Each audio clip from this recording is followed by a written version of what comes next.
এই বইটা দুজন মানুষের জীবন নিয়েছে, কিন্তু সেটা কিভাবে?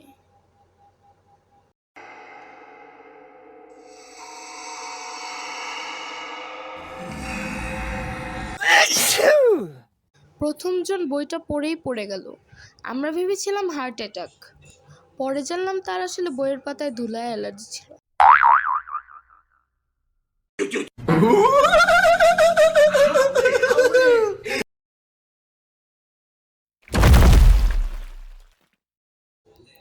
কিন্তু তদন্তে বের হলো বইটা আসল খুনি নয়, আসল খুনি ওদের বোকামি।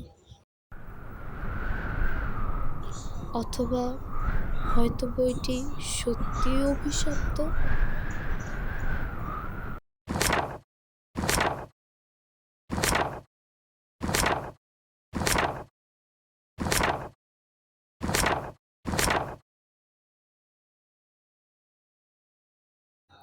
হ্যাঁ, পড়ো না ভাই, এই বই খুব বোরিং।